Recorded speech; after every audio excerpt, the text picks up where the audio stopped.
Secretary of State Hillary Clinton is in Cairo for another round of ceasefire talks.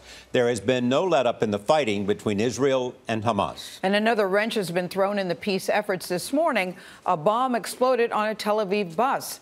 Allen Pizzey is in Tel Aviv. Allen, what can you tell us? Well, the bomb went off just down the street behind me shortly before lunchtime. It blew out the front window and all the side windows. 10 people were injured, 3 of them seriously, although it's not life-threatening. The blast took place almost right next to the Israeli Defense Force headquarters here in central Tel Aviv, and fortunately also just around the corner from a hospital, because another 11 people were treated for shock in the street. The last serious bombing in Tel Aviv was over 6 years ago. That killed 11 people. The police say this was not a suicide bomb, but they're calling it most definitely a terrorist attack. They believe the bomb was placed under the seat and think that maybe 1 or 2 men were involved in it. They were hunting for them in the area. There's no word if they've found anybody yet.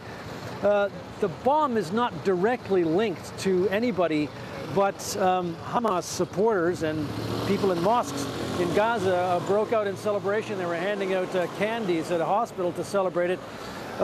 It will have an effect on the peace talks, because the Israelis will see this as saying, well, you can't deal with these people.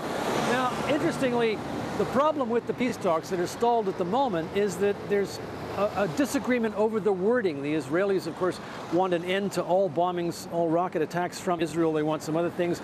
Hamas specifically wants an opening of the borders with Gaza. That's a non-starter as far as the Israelis are concerned. So most of the wording is all about that. Bombs are not included in it, but they will very much feature in those talks now.